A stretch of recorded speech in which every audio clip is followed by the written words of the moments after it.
मंगलमूर्ती मागे गणेशोत्सव सुरू झालेला आहे आणि आता सिद्धिविनायकाचं दर्शन घेऊन आलोय आणि आता सिद्धिविनायकाचं जे आपण पूर्णपणे विकास आराखडा पाहिलेला आहे, अतिशय उत्तम विकास आराखडा बनवलाय. कोण आर्किटेक्ट? बेडेकर चांगलं केलंय आणि महापालिका आपले सैनिक इकडे आहेत. आता हे लवकर कसं फास्ट होईल त्याच्या मागे लागून आपण सदा सरवणकर अध्यक्ष झाल्यानंतर सिद्धिविनायक मंदिरामध्ये देखील अनेक सोयी सुविधा भक्तांना सुरू झाल्या. तिथली जी काही गैरसोय होती ती दूर होते, परंतु हे पूर्ण डेव्हलप झाल्यानंतर गणेश भक्तांची सगळ्या गैरसोयी दूर होतील आणि सगळ्यांना अगदी सुखात अगदी आरामशीर आणि श्रद्धापूर्वक आनंददायी दर्शन गणपती बाप्पाचं घेता येईल, त्याच्यामध्ये कुठली अडचण येणार नाही अशा प्रकारचा हा विकास आराखडा केलेला आहे. आणि मला वाटतं त्याच्यासाठी आपण 500 कोटीची तरतूद केलेली आहे आणि आतापर्यंत कधी एवढी तरतूद सदा 500 कोटी रुपये मोठी तरतूद केली आहे. आणि म्हणून मी आपल्याला एवढंच सांगतो की हे काम लवकर होईल. आणि त्याचबरोबर मी 6 क्लस्टरचं देखील परिस्थिती पाहिली, इमारती पाहिल्या म्हाडाच्या, आणि तिथे हजारो लोक मला भेटले. म्हाडा आपल्या इथले इथे देखील काही रहिवासी असतील म्हाडामध्ये राहणारे, आणि आमचं एकच आहे की याच्यामध्ये एखादी इमारत आपण उभी केली स्टँड अलोन तर त्याला काय मोकळी जागा मिळणार नाही, त्याला अम्युनिटी मिळणार नाही. आणि म्हणून क्लस्टर डेव्हलपमेंट हाच याच्यावर रामबाण उपाय आहे. आणि आम्ही ठाण्यामध्ये क्लस्टर डेव्हलपमेंटच्या इमारती संजीवजी चालू केल्या आणि LNT, टाटा, शापूरजी सारखे मोठे लोक, शिर्के, हे लोक काम सुरू केलेलं आहे त्यांनी. त्यामुळे या इमारती डेव्हलपरने घेतल्या, परंतु डेव्हलपर कामच करत नाही, लोकांना भाडंही मिळत नाही. मुंबईकर मुंबईच्या बाहेर फेकला गेलाय, त्याला भाडंही नाही, घरही नाही, अशी परिस्थिती अनेक ठिकाणी आहे. काही ठिकाणी रिकामे करून घरं ठेवलेली आहेत, इमारती रिकामे केलेल्या आहेत, धोकादायक अवस्थेमध्ये आहेत. काही त्याच्या बाजूला लागून बैठ्या चाळी आहेत. तर जवळपास 6 क्लस्टरमध्ये हजारो रहिवाशांना, एकेका क्लस्टरमध्ये 400, 500, 300 असे लोक आहेत. 750, 800. आणि या सर्व क्लस्टरमध्ये ज्या ज्या काही अडचणी आहेत त्या सगळ्या दूर आपण करू. लगतचे जे काही लोक राहत आहेत त्यांनाही आपण क्लस्टरमध्ये इन्क्लूड करू. आणि या मुंबईमध्ये क्लस्टर डेव्हलपमेंट केल्यानंतर एक फायदा याच्यामध्ये आहे की मोठी घरं मिळत आहेत आणि त्याचबरोबर ओपन स्पेस मिळते आहे, गार्डन मिळेल, तिथे आरोग्याच्या सुविधा मिळतील. आपल्याला अनेक ज्या काही अम्युनिटी आहेत, बेसिक अम्युनिटी, त्या सर्व त्या ठिकाणी क्लस्टर डेव्हलपमेंट मध्ये मिळतील.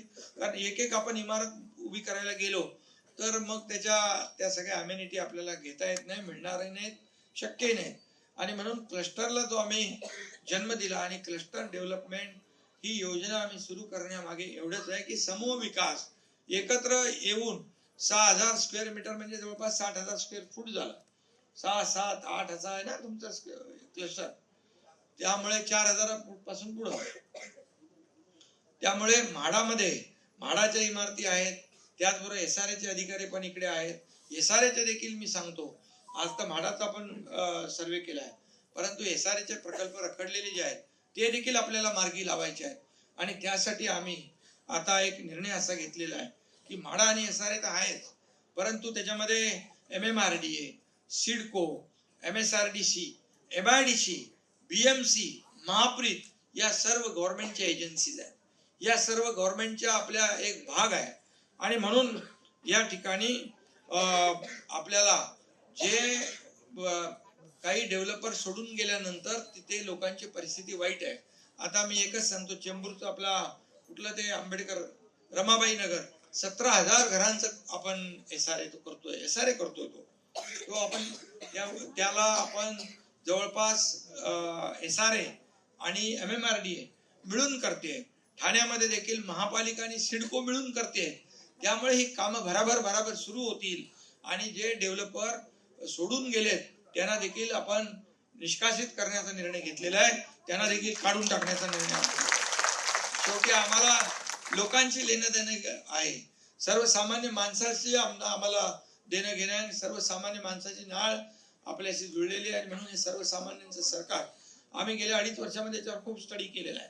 आणि याच्यामध्ये ज्या काही अडचणी होत्या, या अडचणी युनिफाईड DCPR मधून आम्ही दूर केल्या. नगर विकास मंत्री आता मी तेव्हा होतो. आता नगर विकास खाता आणि हाऊसिंग दोन्ही माझ्याकडे असल्यामुळे आता तुम्हाला कुठली अडचण येणार नाही. कारण शेवटी नियम आणि रूल्स आणि कायदे जे काय आपल्याला बनवायचे आहे, काही आपल्याला सुटसुटीतपणा त्याच्यामध्ये आणायचे, काही सवलती द्यायच्या आहेत, त्या सवलती देताना आपल्याला नियमांमध्ये बदल करावा लागेल. शेवटी नियमामध्ये बदल करत असताना सर्वसामान्याला घर कसं मिळेल, हक्काचं घर कसं मिळेल, क्वालिटी घर कसं मिळेल, वेळेवर घर कसं मिळेल, मोठं घर कसं मिळेल, हे स्वप्न आहे. आणि म्हणून हे आपले स्वप्न पूर्ण करण्याची जबाबदारी सरकारची आहे. आणि मुख्यमंत्री आणि आम्ही मिळून या ठिकाणी या योजनेला मूर्तरूप देतोय. क्लस्टर डिक्लेअर झालं. क्लस्टरमध्ये अजून ज्या ज्या काही अडचणी आहेत, तुम्हाला आणखी काय काय आवश्यक आहे क्लस्टरसाठी, त्या प्लॅनिंग अथॉरिटी वगैरे जे जे काय आपल्याला काय ज्या अडचणी आहेत त्या अडचणी आपण दूर करू. आणि या संपूर्ण मुंबईतला काही SRA प्रकल्प होतील, काही क्लस्टरमध्ये प्रकल्प होतील. पण क्लस्टर म्हणजे समूह विकास. एकत्र आल्यानंतर त्यामध्ये ते तुम्हाला सगळ्या अम्युनिटी ज्या आहेत त्या ठिकाणी अम्युनिटी सगळ्या मिळतील. आणि म्हणून आजचा पहिलाच माझा दौरा आहे. परंतु मी मुंबईमध्ये ज्या ज्या ठिकाणी असे प्रकल्प आहेत, रखडलेले आहेत, मी स्वतः मंत्री म्हणून त्या ठिकाणी व्हिजिट करणार आहे, त्या ठिकाणी पाहणी करणार आहे. आणि त्या ठिकाणी अधिकाऱ्यांना ज्या काही सूचना आहेत त्या सूचना या ठिकाणी दिल्या जातील. काही कायद्यामध्ये नियमामध्ये बदल करावे लागतील तर मग कॅबिनेटमध्ये मुख्यमंत्री महोदयांच्या समोर आपण ते प्रस्ताव घेऊन जाऊ. तिथे देखील कॅबिनेटची काय आवश्यकता लागली तर ते देखील करू. पण शेवटी आपण एकच आहे की सर्वसामान्य माणसाला घर देणं. मुंबईकर जो मुंबईच्या बाहेर फेकला, आज कल्याण, डोंबिवली, अंबरनाथ, बदलापूर, इकडे वसई, विरार, नाला सोपाऱ्यापर्यंत गेलाय, त्याला पुन्हा मुंबईमध्ये आणण्याचं काम आपले सरकार करते.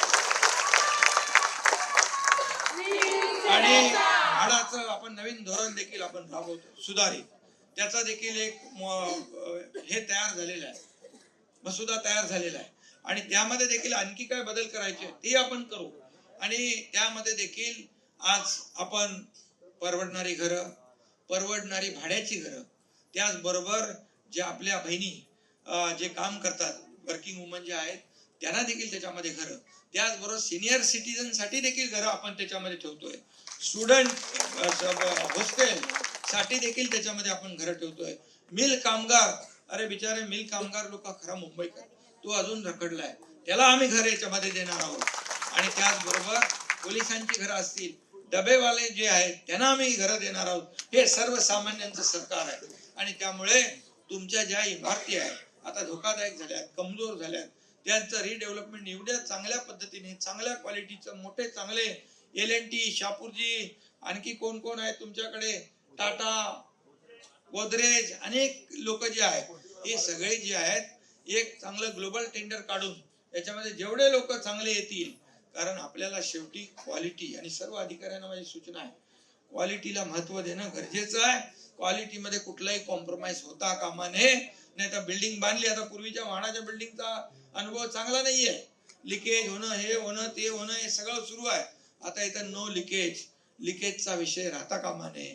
कुठल्याही परिस्थितीत इमारत चांगली असली पाहिजे, हवेशीर असली पाहिजे, व्हेंटिलेशन असलं पाहिजे. या सगळ्या सुविधा ज्या आहेत, अम्युनिटीज आहेत, हे देणारे आणि क्वालिटी काम करणारे लोकच तुम्ही घ्या. आणि यामध्ये एकदा घर बांधलं की त्याला वाटलं पाहिजे, घर हे प्रत्येकाचं स्वप्न असतं, त्याला वाटलं पाहिजे चांगलं घर मिळालेलं आहे. आणि मग आता हे आपण सुरुवात केलेली आहे. परंतु तुम्हाला जोपर्यंत हक्काच्या घराची चावी आम्ही देत नाही तोपर्यंत आम्ही स्वस्त बसणार नाही. हा देखील देतो. पुन्हा एकदा सगळ्यांना मनापासून मी शुभेच्छा देतो. ज्या आणखी काही जे प्रकल्प आहे आपण येत्या पुढच्या आठवड्यामध्ये, त्याच्यानंतर एक तुम्ही एक पूर्ण यादी बनवून घ्या, जयस्वालजी पूर्ण यादी बनवा, शंभरकरजी आणि कल्याणकर, तुम्ही SRA, तर ही यादी बनवा आणि यादीप्रमाणे आपण त्याचं शेड्यूल बनवू. आणि त्या त्या ठिकाणी ज्या ज्या काही अडचणी आहेत, ज्या अडचणी आहेत त्या दूर करू आपण. त्याला नियम बदलायचे, कायदे बदलायचे, नगर विकास माझ्याकडे आहे. त्यामुळे कुठली अडचण मला वाटतं आता येणार नाही. रिडेव्हलपमेंट मध्ये हा तुमचा पुनर्विकासाचा मार्ग पूर्णपणे मोकळा केल्याशिवाय आपलं सरकार स्वस्त बसणार नाही. कारण तुम्ही सरकारला तुम्ही निवडून आणलेलं आहे. अडीच वर्षाच्या आम्ही जे काम केलं, जे विकासाचे प्रकल्प राबवले, ज्या लोक कल्याणकारी योजना केल्या, लाडकी बहीण, लाडका भाऊ, लाडका शेतकरी, सगळं जे काय आता सांगत नाही मी, परंतु त्याच्यामुळे आतापर्यंतच्या इतिहासात महाराष्ट्रामध्ये कधी एवढं बहुमत मिळालं नव्हतं तेवढं तुम्ही दिलेलं आहे.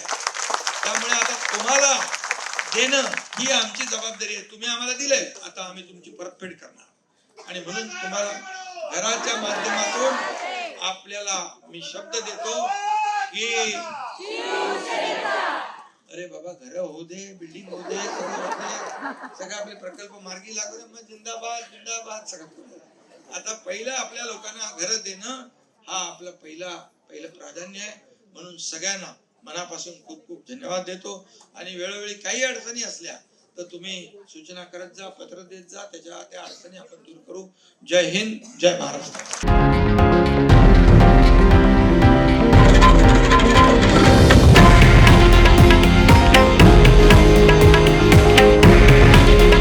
हे आहे देशातील नंबर 1 न्यूज नेटवर्क आणि आपण पाहत आहात TV9 मराठी. काळजी तुमची, हित महाराष्ट्राचं.